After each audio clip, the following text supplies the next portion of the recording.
ಯಕ್ಕಾ ಚಿತ್ರತಂಡದ bouncer car ಮಹಿಳೆಗೆ ಡಿಕ್ಕಿಯಾಗಿದೆ. ಯುವರಾಜ್ ಕುಮಾರ್ ನಟಿಸಿರುವ ಯಕ್ಕಾ ಚಿತ್ರ Ningamma bouncer ಕಾರಿಗೆ ಸಿಕ್ಕಿ ಗಾಯಗೊಂಡ ಮಹಿಳೆ.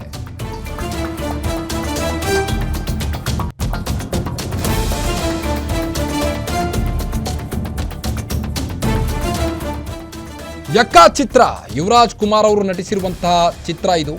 ಈ ಚಿತ್ರದ ಬೌನ್ಸರ್ ಕಾರು ಮಹಿಳೆಗೆ ಡಿಕ್ಕಿಯಾಗಿರುವಂಥದ್ದು. ಯುವ ರಾಜ್ಕುಮಾರ್ ನಟಿಸಿರುವ ಯಕ್ಕಾ ಚಿತ್ರ ನಿಂಗಮ್ಮ ಬೌನ್ಸರ್ ಕಾರಿಗೆ ಸಿಕ್ಕಿ ಗಾಯಗೊಂಡ ಮಹಿಳೆಯಾಗಿದ್ದು, ಮಹಿಳೆಗೆ ಡಿಕ್ಕಿ ಹೊಡೆದು ತಿರುಗಿ ನೋಡದೆ ಹೊರಟ ಚಿತ್ರತಂಡ. ತುಮಕೂರಿನ ಜಿಲ್ಲಾ ಆಸ್ಪತ್ರೆಗೆ ಸಾರ್ವಜನಿಕರು ದಾಖಲಿಸಿದ್ದಾರೆ.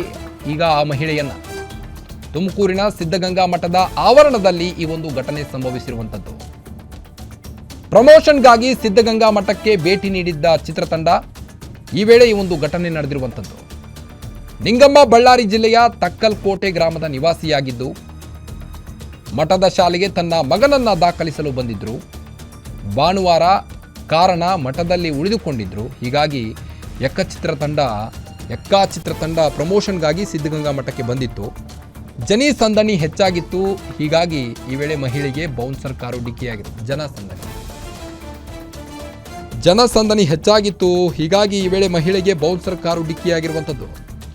ಯಕ್ಕಾ ಚಿತ್ರತಂಡದ ಬೌನ್ಸರ್ ಕಾರು ಮಹಿಳೆಗೆ ಡಿಕ್ಕಿಯಾಗಿದೆ. ಮಾನವೀಯತೆಯನ್ನು ಕೂಡ ಮರೆತು ಮಹಿಳೆಗೆ ಡಿಕ್ಕಿ ಹೊಡೆದು ತಿರುಗಿ ನೋಡದೆ ಹೊರಟು ಹೋದ ಚಿತ್ರತಂಡ.